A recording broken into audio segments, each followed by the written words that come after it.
እሺ ቤንያሚን ሼስኮ ለአንድ ወር ከሜዳ እንደሚርቅ ተረጋግጧል። ይህ ማለት በዚህ ወር ማንቸስተር ዩናይትድ ከኤቨርተን ከዌስትሃም እንዲሁም ደግሞ ከበርንማውዝ ጋር የሚያደርጉት የፕሪሚየር ሊግ መርሃ ግብር ላይ ተጫዋቹ ተሰልፎ ለክለቡ ግልጋሎት መስጠት እንደማይችል በይፋ መናገር ይቻላል ማለት ነውና 22 ዓመት ላይ ይገኛል። የቁመት መለሉ አጥቂ የክረምት የዝውውር መስኮት ግዢ ነው። ቤንያሚን ሼስኮ በሰለፍነው ቅዳሜ በፕሪሚየር ሊጉ መክፈቻ መርሃ ግብር በነበረው የሰሜን ለንደን ባሳለፍነው ቅዳሜ ስል በተለይ የአሁኑ ቅዳሜ ሳይሆን የዛ ሳምንት ማለት ነው ወይም ከሁለት ሳምንት በፊት ለሚባል ደረጃ በተደረገ መርሃ ግብር ላይ ከቶተንሃም ጋር እንግዲህ ባደረጉት የሰሜን ለንደን ላይ የተደረገ ጨዋታ ነው። ሁለታቸው በሆነ ውጤት በተጠናቀቀው መርሃ ግብር ላይ እንግዲህ ተቀይሮ ገብቶ ተጫዋቹ ተቀይሮ ከሜዳ ለመውጣት ደግሞ መገደዱ አይዘነጋም በጉዳት ምክንያት። በተለይ ደግሞ ከአንድም ሁለቴ ዩናይትድ መሪ ማድረግ የሚችልባቸው አጋጣሚዎችንም ሳይጠቀምበት እንደቀረ የሚታወስ ነው በዛ መርሃ ግብር ላይ። በተለይ ሁለተኛው አጋጣሚ ከግብ ጠባቂው ጉግሌልሞ ቪካሪዮ ጋር አንድ ለአንድ ተገናኝቶ የነበረበት አጋጣሚ ነበረ። ከሜሰን ማውንት በጣም ጥሩ በሆነ መንገድ ኳሱን አመቻችቶ አቀብሎት ነበረ። ግን የሊጉ ፈጣን ተከላካይ እንግዲህ ሚኪ ቫን ዲቨን ኳሷ እንዳስጣለው ይታወቃል።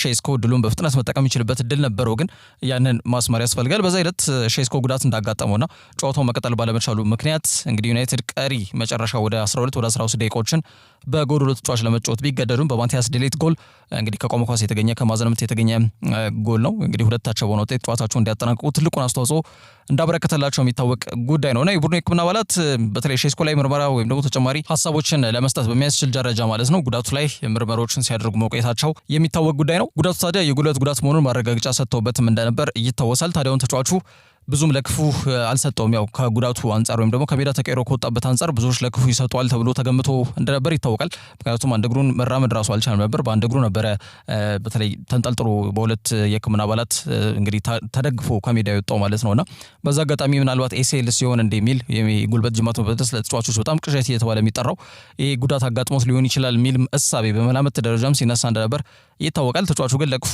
የሚሰጡ አይደለም። የውሻ ቁስል ብለን ላነሳው እንችላለን። አንድ ወር ነው ከሜዳ የሚያርቀው። ይህም በፕሪሚየር ሊጉ ዩናይትድ ከኤቨርተን ከዌስትሃም እና ከበርንማውዝ ጋር የሚያደርጉት መርሃ ግብር ላይ መሰለፍ እንዳይችል ብቻ ያደርጓል ማለት ነው።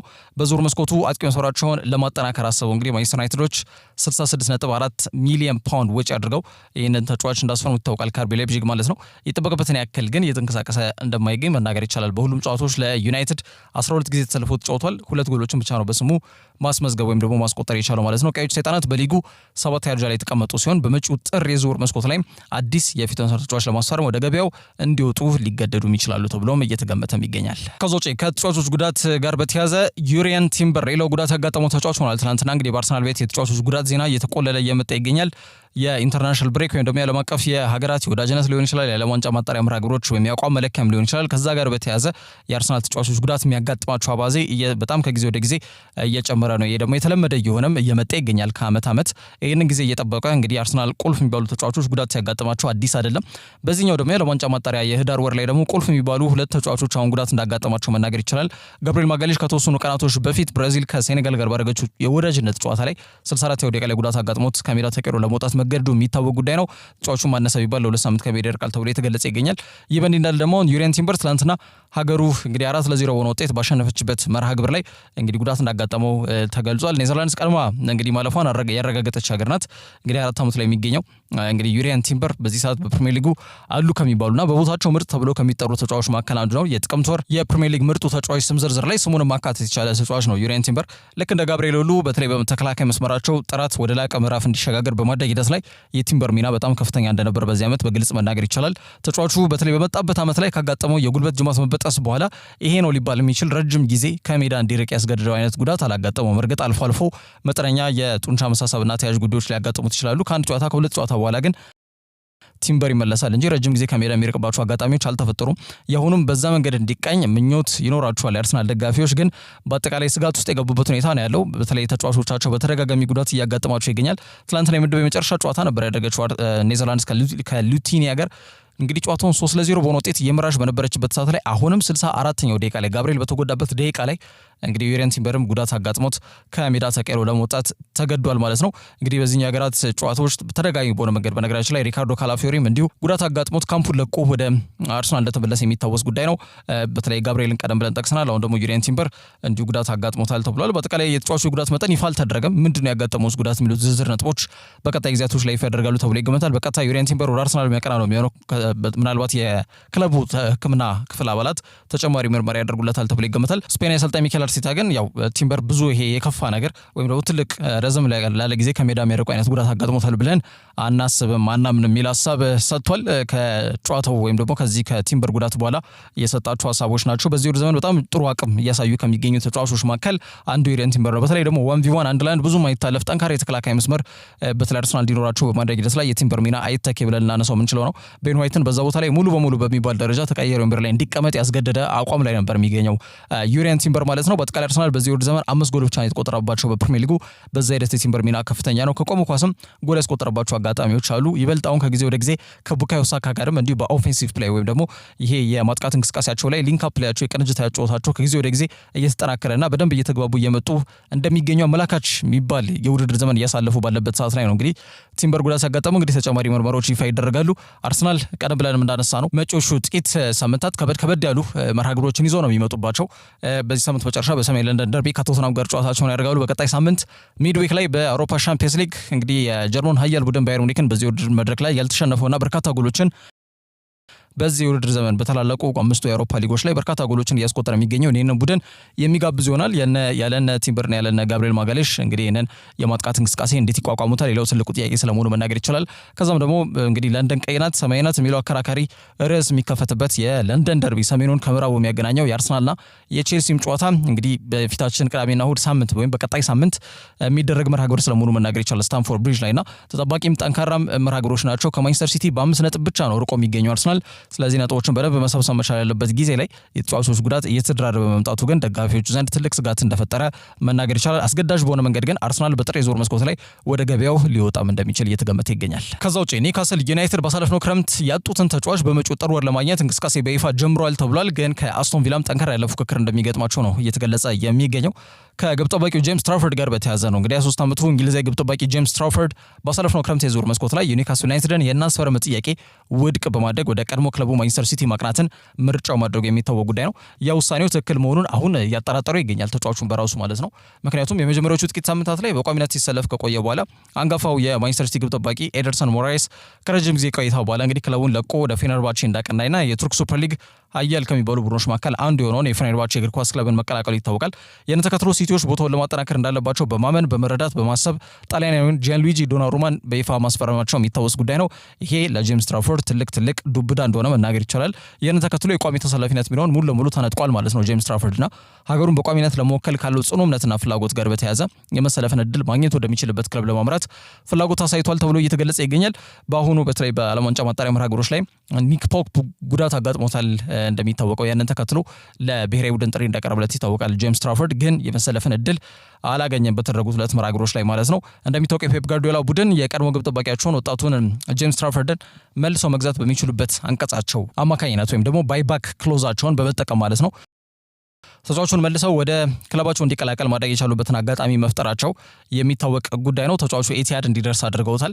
ተጫዋቹ በበርንሌይ ሲጫወት እንደነበር ይታወቃል። ከሻምፒዮንሺፕ ወደ ፕሪሚየር ሊጉ እንዲያድጉም የራሱን የሚጠበቅበትን ሚና ከመወጣት ጋር በተያያዘ ከፍተኛ እንቅስቃሴ ካደረጉ ተጫዋቾች መካከል ስሙ ይጠቀሳል። ከዛ ውጪ ዘመኑን የዋጀ አቅም እንዳለው ነው የሚነገርለት። ጄምስ ትራውፈርድ ከቅርብ ርቀት ኳሶችን የሚያድንበት ይሄ ቅጽበታዊ ሪፍሌክሶቹ ወይም ቅጽበታዊ ኳስን የማዳን አቅምና ክህሎቱ፣ ከዛ ውጪ የፍጹም ቅጣት ምቶች ላይ ጥሩ ውሳኔዎችን የሚወስን ተጫዋች ነው።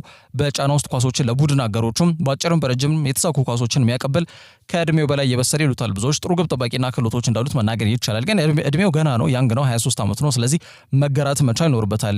በዚህ እድሜ እንደዚህ አይነት ክህሎት ካሉ ደግሞ ስህተትን በዛው መንገድ ሊመጣ ስለሚችልና በራስ መተማመኑን ከፍ ማድረግ ደግሞ ያሰልጣኝ ኃላፊነት ነው። በዛ መንገድ ይቃኛል ተብሎ ታስቦ ነው እሱም የመሰለፍን እድል አገኛለሁ በቋሚነት ተሰለፋሉ የሚል እምነት ስለነበረው ነው እንጂ በርንሌ ቤት ቋሚ ተሰላፊ ሆነው ለምን ወደ ማንቸስተር ሲቲ ተቀያሪ ወንበር ላይ የሚቀመጥበትን እድል ይመርጣል? በፍጹም አይመርጥም ነበረ። ቋሚ ለመሰለፍ ነበረ አስቦ ወደ ማንቸስተር ሲቲ ያቀናው፣ ግን ያሰበው ነገር ሳያጋጥመው ቀርቷል ማለት ነው። በጋርዲዮላ ስር የቋሚ ተሰላፊነትን እድል አይቶ የተነሳ ተጫዋች ብለን ላነሳው እንችላለን። 1-2 መርሃ ግብሮች ላይ ተጠቀመበት። ከዛ በኋላ ጂያንሉዊጂ ዶናሩማ ከመጣ በኋላ ግን ሙሉ ለሙሉ ተቀያሪ ወንበር ላይ የተቀመጠ ተጫዋች ስለመሆኑ መናገር ይቻላል። ታዲያ በድጋሚ ቦታውን ለማስጠበቅ ጥረት ከማድረግ ይልቅ የዶናሩማ ተጽዕኖ፣ የዶናሩማ ልምድ በአጠቃላይ ትራውፈርድ ለጣሊያናዊ ግብ ጠባቂ ፉክክር ሊሰጥ የሚችል ሁኔታ ውስጥ እንዳይገኝ አድርጎታል ተብሏልና ወደ ሲቲ በድጋሚ ያቀናው ተቀያሪ ወንበር ለማሞቅ አልነበረም። አሁን ግን እያሞቀ ነው። የውሳኔ ደግሞ ተጫዋቹን በጣም እረፍት ነስቶታል ተብሏል። አሁን አሁን በጥሬ ዞር መስኮት ላይ ክለቡን በውሰትም ቢሆን መልቀቅ እንደሚፈልግ ነው የተገለጸ የሚገኘው። ተጫዋቹ ከኒውካስል ዩናይትድ አመራሮች ጋርም ወኪሎቹ ማለት ነው ንግግሮች በይፋ አድርገዋል ሲል የፉትቦል ፋን ካስትን መረጃ ዋቢ በማድረግ ቲም ቶክ በፊት ገጹ ይዞት የወጣው መረጃ ያመለክታል። አስቶን ቪሎችም ተመሳሳይ በሆነ መንገድ በኤሚሊያኖ ማርቲኔዝ አቋም ብዙ ደስተኛ አይደሉም ተብሏልና ከዛ አንፃር ማርኮ ቢዞት ደግሞ እድሜው በጣም የሄደ እንደው ተቀያሪ ወንበር ላይ መቀመጥ ብቻ ስላለበት ወይም ደግሞ ቦታው ክፍት እንዳይሆን ማርቲኔዝ ህመም፣ ጉዳት፣ ቅጣት እንደዚህ አይነት ነገሮች ቢያጋጥሙ ተከቶት እንዲገባ በማሰብ እንግዲህ የፈረመ ግብ ጠባቂ ነው። በክረምት የዞር መስኮት ላይ ያስፈረሙት ማርኮ ቢዞትን ግን እምነት ብዙ አይጣልበትም። እሱም ከዛ ጋር በተያያዘ ይበልጥ እንደዚህ አይነት ተስፈኛ ወጣት አቅም ያላቸውን ተጫዋቾች ማስፈረምም አስቶን ቪሎች ይፈልጋሉ ተብሏል። ስለዚህ ለኒውካስልም ጠንካራ ፉክክር ከአስቶን ቪላ ሊገጥማቸው እንደሚችል መናገር ይቻላል። ኒክ ፖፕ በኒውካስል ዩናይትድ ቤት በተለይ አቋሙ ያወዠቀ ሌላው እንግሊዛዊ ግብ ጠባቂ ነው። አሮን ራምስዴል እንዲሁ በስብስብ ውስጥ ይገኛል። ቢሆንም ግን አሰልጣኝ ኤዲ ሃው የረጅም ጊዜ እቅዱን ያው ትራፎርድ ማግኘትን እንደሆነ ይታወቃል። ከተቻለ ክለቡ ጥረት እንዲያደርግ መልእክቱን ማስተላልፏል ተብሏል። ክረምት ላይ ሲቲን በቋሚነት የተቀላቀለው ትራፎርድ ጥር ላይ ደግሞ ሲቲን ይለቃሉ ወይ የሚሉት ጉዳዮች በቀጣይ የሚጠበቅ ይሆናል።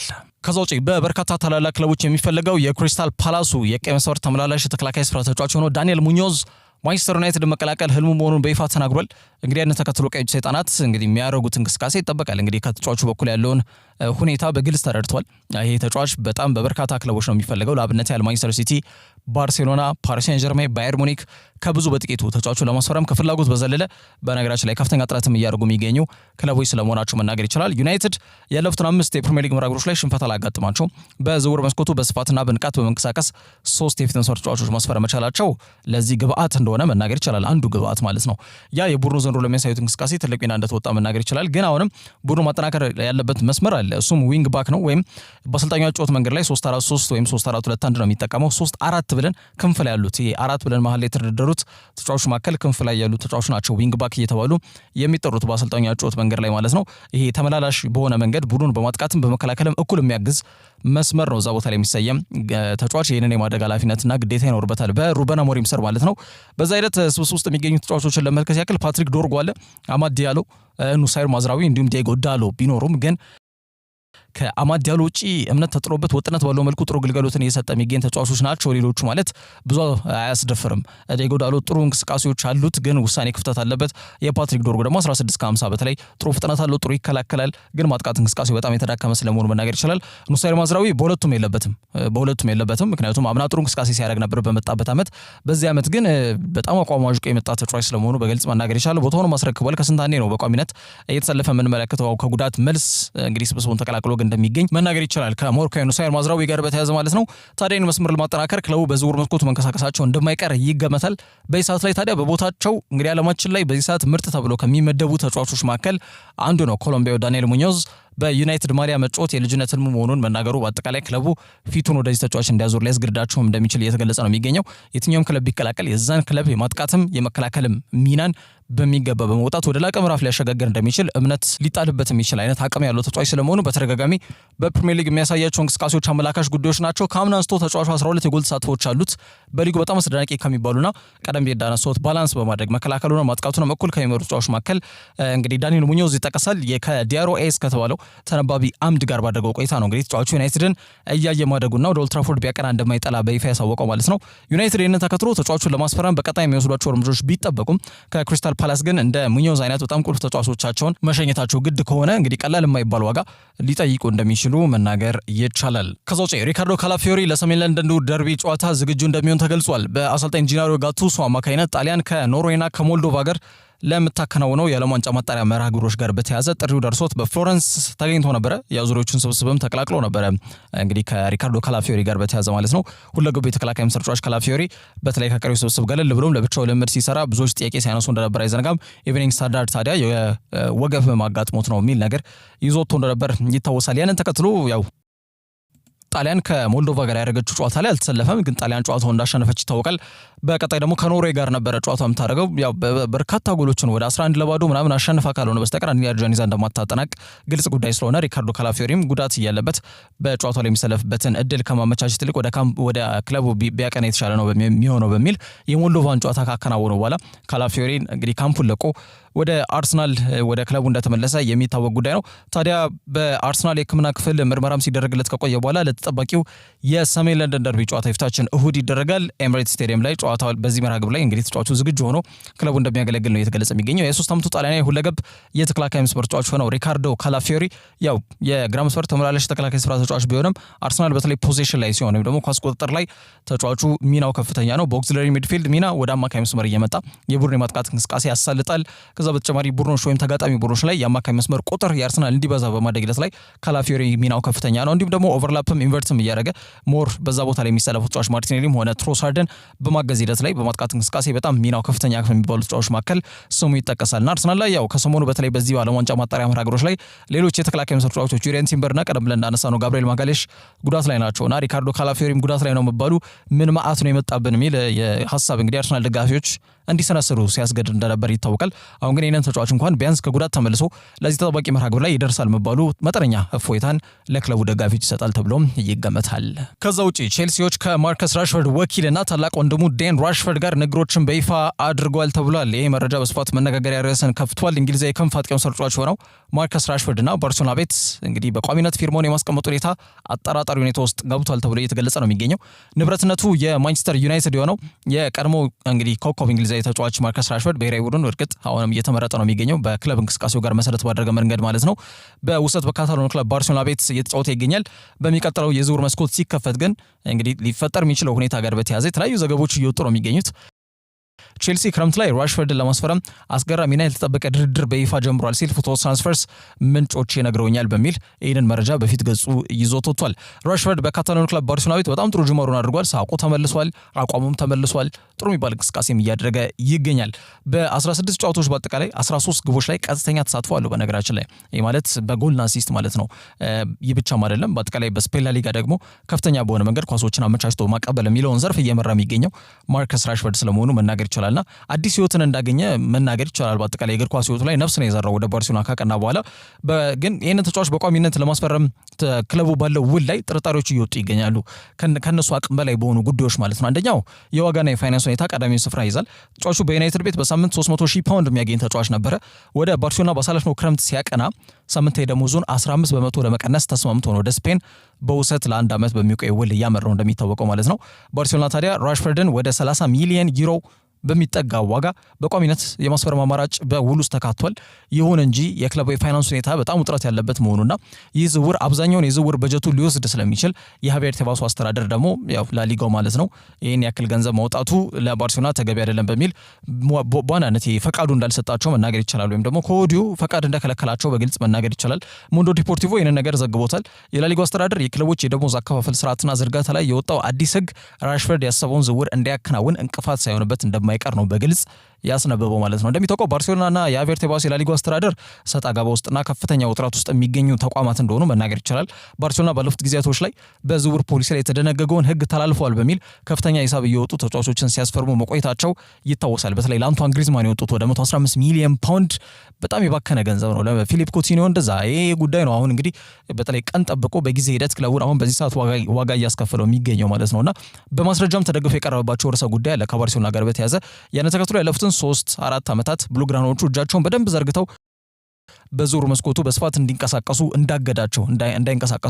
እንዳገዳቸው መናገር ይችላል። ቢንቀሳቀሱም ደግሞ አይመዘግብላቸውም ላሊጋው ህጉን ጥሰው ገንዘብ ከፍለው ደግሞ ተጫዋች ሲያስፈርሙ ላሊጋው አልመዘግብም በሚል በተለይ ለባርሴሎና በጣም ፈታኝ ሁኔታ ውስጥ እንዲገቡ ሲያደርግ መቆየቱ መናገር ይቻላል ማለት ነውና ከዛም ባለፈ ለተጫዋቾቻቸው ደሞዝ እንኳን በቅጡ ለመክፈል ባለመቻል ከፍተኛ ችግር ውስጥ ክለቡም የወደቀበት አንዱ ሚስጥር ያ ስለመሆኑ በግልጽ መናገር ይቻላል። ባለፉት ዓመታት የባርሴሎና ጸጋ በረከት ሆኖ በግልጽ እያየነው እንገኛለን በተደጋጋሚ ጊዜያቶች ላይ ማለት ነው ክለቡ ላይ የተጋረጠ እውነታ ከመሆኑ ጋር በተያያዘ ታዲያ አሁን ላሊጋው አስተዳደር ባርሴሎና ላይ የወጣው አዲሱ ህግ ክለቡ በዝውውር መስኮቱ ከ100 ሚሊዮን ፓውንድ በላይ ወጪ ማድረግ እንዳይችል ያስገድዳቸዋል።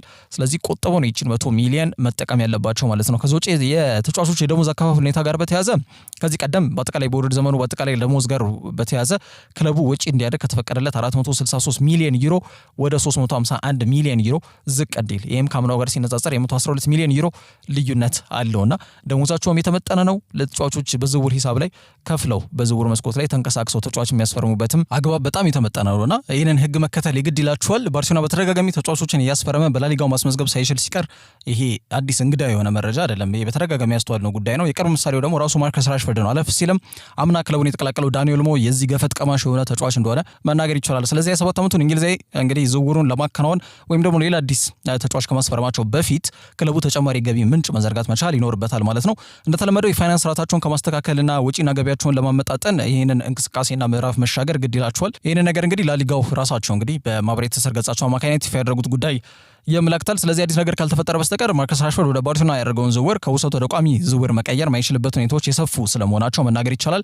ራሽፎርድ ግን በባርሴሎና ደስተኛ መሆኑን በመግለጽ በክለቡ እስከ ተቻለው ድረስ መቆየት እንደሚፈልግ በግልጽ ከአንደበቱ መናገሩ አይዘነጋም። ሌላው ትልቁ እንቅፋት ሊሆን የሚችለው ጉዳይ ያስተላለፍ ቦታ ላይ ነው። ማለትም ብራዚላዊ ራፊኒያ ከጉዳት አሁን ምናልባት በቀጣይ ሳምንት ከአትሌቲኮ ቢልባኦ ጋር በሚያደርጉት ጨዋታ ላይ ሊመለስ የሚችልበት እድል ሰፊ ነው ተብሎ የተገለጸ ይገኛል። ካልተመለሰም በቀጣይ ሳምንት መመለሱ አይቀርምና ሲመለስ ራሽፎርድ በቦታ ውስጥ ያለው ሚና ምን ያክል ይሆናል የሚለው ጥያቄ በክለቡ ውስጥ ምንም ግልጽነት የለውም እስካሁን። ማለትም ቦታው ሊነጠቅ ይችላል የሚል ጥያቄም እንዲነሳ እያስገደደ ይገኛል። ሁለቱም ጥሩ አቅም ላይ የሚገኙ ተጫዋቾች ናቸው። የራፊኒያ አምና ክህሎት ያው ለባላንዶርም አይገባውም ቦታ ተሰጥቶታል በሚል በጣም ትልቅ መከራከሪያ ነጥቦችን እንዲነሳ ያስገድድ አይነት ጥሩ አቅምን ያለውን ተጫዋች መሆኑን በግልጽ ያሳየበት የውድድር ዘመን እንደነበር መናገር ይቻላልና ራሽፎርድም በዚህ ዓመት ደግሞ በራሱ እንቅስቃሴ በራሱ ክህሎት ሌላ ራሱን የቻለ የተሻለ ተጫዋች ሆኖ እየታየ ነው የሚገኘው በዛ ቦታ ላይ።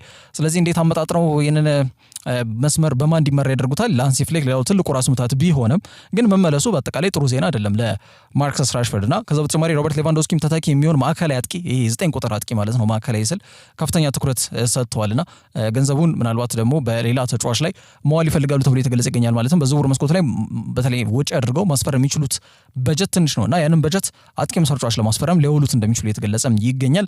በባርሴሎና ቆይታው ላይ እርግጠኛ ለመሆን ስሜት በመፈጠሩ ራሽፎርድ ወኪል ማለትም ታላቅ ወንድሙ ዴን ራሽፎርድ የዝውውር አማራጮችን ክፍት በማድረግ ከፕሪሚየር ሊግ ክለቦች ጋርም መነጋገር ጀምሯል። ቼልሲ አንዱ ነው እንግዲህ ራሽፎርድን በክረምቱ ለመውሰድ ንግሮችን ጀምሯል ተብሏል።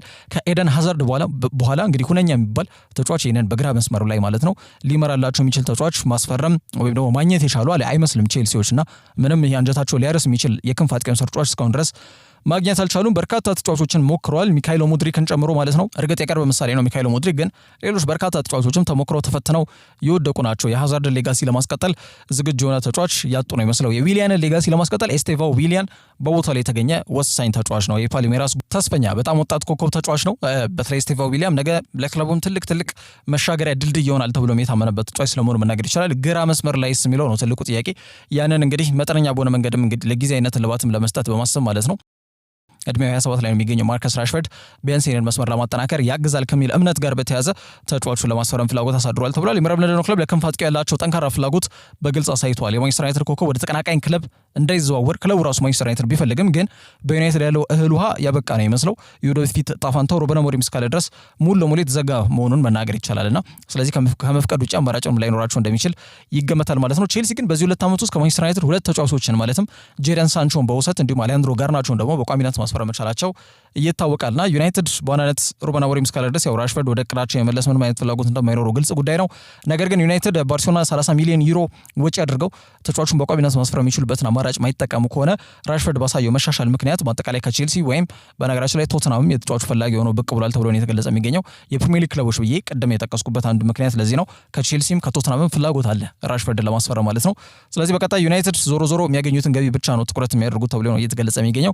ምንም እንኳን የራሽፎርድ ዋናው ፍላጎት በባርሴሎና መቆየት በካታላን ግዛት መቆየት ቢሆንም የቋሚ ዝውውር እቅዱ ግን እውን ካልሆነ አማራጮችን ለማየት ይገደዳል ማለት ነው። በመሆኑም በታላላቅ ክለቦች መካከል ያለው የዝውውር ፍልሚያ እስከ ክረምት ድረስ ሊቀጥል እንደሚችል በግልጽ መናገር ይችላል። ቼልሲዎች ግን በቦታው ላይ አሌሃንድሮ ጋርናቾና ጂሚ ጊትንስ አሉ አሁን ማለት ነው። አንዳንዴ ፔድሮ ኔቶም በዚህ ቦታ ላይ መሰለፍ የሚችልበት አጋጣሚ እንዳለ መናገር ይቻላልና ዞሮ ባላቸው ስብስብ ላይ ደስተኛ አይደሉምና ይበልጥ ያንን ቦታ አፕግሬድ ለማድረግ ወይም ደግሞ ጥሩ አቅም ጥሩ ክህሎት ባለው ተጫዋች ቦታውን ለማጠናከር በማሳብ ፊታቸውን ወደ ማርከስ ራሽፎርድ አዙሯል ተብሏል። ከታላቅ ወንድሙና ከወኪሉ ዴን ራሽፎርድ ጋርም ንግሮችን አድርጓል ተብሎ እየተገለጸ ይገኛል። ከዛ ውጪ አርሰናል የሚቆጩበት ተጫዋች በጣሊያን ትልቅ ቡድን በጥብቅ እየተፈለገ ይገኛል ተብሏል። ተጫዋቹ ብሮክ ኖርተን ከፍ ይባላል። እንግዲህ ገና ከ10 ዓመቱ ጀምሮ በአርሰናል ሄሊንድ አካዳሚ ፍሬ ውጤቱ እንደሆነ ይታወቃል። ያው ማለት የ10 ዓመቱ ጀምሮ ይህንን አካዳሚ ተቀላቅሎ የተጫወተና ግራጁዌት ነው። ግን ለዋናው ቡድን እንግዲህ ማደግና በሚኬል አርቴታ ስር የመሰለፍን እድል ማግኘት ግን አልቻለም። በአጠቃላይ ሄሊንድ 10 ዓመቱ እያለ ገባ። በክለቡ ውስጥ ደግሞ በአጠቃላይ 10 ዓመት ቆይታ አድርጓል። በ2021 ፕሮፌሽናል ኮንትራትም ከአርሰናል ጋር መፈራረም ችሎ ነበረ። በውሰት ወደ 7 ለሚጠጉ ክለቦች የተንከራተተ ተጫዋች ነው ኖርተን ከፊ። በጠቃላይ በዋናው ቡድን በሚኬል አርቴታ ስር ግን መጫወት እድልን ማግኘት አልቻለም። ያንን ተከትሎ አምና እንግዲህ በ2024 የክረምት የዝውውር መስኮት ላይ አርሰናልን በመልቀቅ በቋሚ ዝውውር ወደ ጣሊያን በማቅናት ጄኖዋን መቀላቀሉ ይታወሳል። አርሰናል ለዝውውሩ 3.5 ሚሊዮን ፓውንድ ብቻ እንዳገኙበት የሚታወቅ ጉዳይ ነው። 2024-2025 ማለት የጠናቀቀው አምና የውድድር ዘመን ለተጫዋቹ በጣም አስደናቂ ነበረ። ጊዜው ማለት ነው በጣሊያን ሴሪ 14 ጨዋታዎች ላይ ተሰልፏል። 16 የተሳኩ ድሪብሎችን የሚያደርግ ተጫዋች ነው። 53 ጊዜ ሽኩቾችን ይረታል በአማካይ ማለት ነውና እንዲሁም ወደ 20 ታክሎችን በአጠቃላይ በመውረድ ጥሩ የሚባል የመጀመሪያ ውድድር ዘመንን በጣሊያን ሴሪ እንዳሳለፈ መናገር ይቻላል። ከኖርተን ከፊ ጋር በተያዘ ያንን የተመለከቱት ናራ ዙሪዎቹ ኢንተር ሚላኖች በመጪው ጥር ወር ላይ እንግዲህ ተጫዋቹን ለማስፈረም እንቅስቃሴ በይፋ ጀምሯል ተብሏል። ናራ ዙሪዎቹ ወይም ደግሞ ኢንተር ሚላኖች በክረምቱ ከ23 ሚሊዮን ዩሮ በላይ ወጪ በማድረግ ያስፈረሙት ብራዚላዊ ተመላላሽ ተከላካይ ስፍራ ተጫዋች ሆነው ሉዊስ ሄንሪክ የተባለው ተጫዋች የሚያሳየው እንቅስቃሴ ብዙ አሳማኝ አይደለም። ክለቡም በተጫዋቹ ደስተኛ አይደለም። ይበልጥ የመሰለፍን እድል በተለይ ክሪስቲያን ኪቩ እየሰጡትም አይደለምና ከዛ አንፃር የክሪስቲያን ኪቩ ቡድን ኖርተን ከፊን ለማስፈረምና ቦታውን ለማጠናከር ፍላጎት አሳይቷል ተብሎ የተገለጸ ይገኛል። የአንቶኒዮ ኮንቴ ቡድን ናፖሊም ያው ተጫዋቹን ለማስፈረም ጽኑ ፍላጎት ያለው ሌላው ክለብ ነው። የዝውውር ጥያቄ ያቀርበው ውድቅ እንደተደረገባቸው ይታወሳል። ጄኖዎች የተጫዋቹን ክህሎት የተጫዋቹን አቅም ጠንቅቀው ስለሚያውቁ ተጫዋቹን አቆይተው ከፍ ያለ ዝውውር ሂሳብ ለመጠየቅ ፍላጎት እንዳላቸው ነው የተገለጸ የሚገኘው። ኢንተሮች ከወዲሁ የዴንዚል ደምፍሪስን በተለይ ረጅም ጊዜ ተተኪ የሚሆን የሚችል ተጫዋች በሚል በእጩነት እንግዲህ ኖርተን ከፊን ስለመያዛቸው በግልጽ መናገር ይቻላል። አርሰናል እንደ ዩሪየን ቲምበር አይነት ጥሩ አቅም ያላቸው ተጫዋቾች በስብስቡ ስለሚገኙ ብዙ ሊቆጩ የሚችሉበት ሁኔታ ይፈጠራል ተብሎ ባይገመትም ግን ተጫዋቹ የአካዳሚ ተጫዋች ነውና አሁን በትልቅ ክለቦች የሚፈለግ መሆኑ መጠነኛ ጸጸት መጠነኛ ቁጭት ግን ሊከታቸው እዛ ውስጥ ሊከታቸው እንደሚችል ግን ይገመታል። ተጫዋቹ ለኢንተር ሚላንም ሆነ ለጄኖዋ ወይም ለሌሎችም ክለቦችም ቢሆን በከፍተኛ ሂሳብ የሚዘዋወር ከሆነ አርሰናል የትርፍ ተካፋይ የሚሆኑበት ቀደም ብሎ የሴል ኦን ክሎዝ ምንለው ማለት ነው የዝውውር ሂሳቡ ላይ በተለይ ወደ ጄኖዋ ሲያቀና ጄኖዎች አትርፈው ተጫዋቹ የሚሸጡ ከሆነ አርሰናል የትርፍ ተካፋይ እንዲሆኑ ቤተስማሙበት አንቀጽ በውል ውስጥ ሰፍሯል። ከዛ አንፃር ቀደም ብለው ለጄኖዋ ያሸኙት ይሄ ነገር ስለተቀመጠ አሁን ተጫዋቹ ወደ ኢንተር ሚላንም ወደ ናፖሊም ወደ ሌሎች ክለቦች ቢያቀናም በዋናነት ከሱ የሚገኘው ገቢ ላይ አርሰናል የተወሰነ ገንዘብ የሚያገኙበት ውል አላቸው ማለት ነው። ይህ በእንዲህ እንዳለ ጄኖዎች አሰልጣኝ ፓትሪክ ቬራን አሰናብቶ ዳንኤሌ ዴሮሲን በይፋ መሾማቸው ይታወቃል በአሰልጣኝነት ማለት ነው። ስለዚህ እንደ ኖርተን ከፊ አይነት ይህን እንግሊዛዊ ተስፈኛ የግራ መስመር እንዲሁም ደግሞ ሁለገብ ነው፣ በቀኝም በግራም ይጫወታል። ተመላላሽ የተከላካይ ስፍራ ተጫዋች ላይ ሚድ ሲዝን ወይም ደግሞ በጥር የዞር መስኮት ላይ እንዲለቅ ይፈቅዱለታል ወይ የሚሉት ጉዳዮች እንግዲህ በቀጣይ የሚጠበቁ ይሆናል። ለዛሬ ስለ ስፖርት መረጃዎች እነዚህ ይመስላሉ። በያላችሁበት ጥሩ ጊዜ ነው።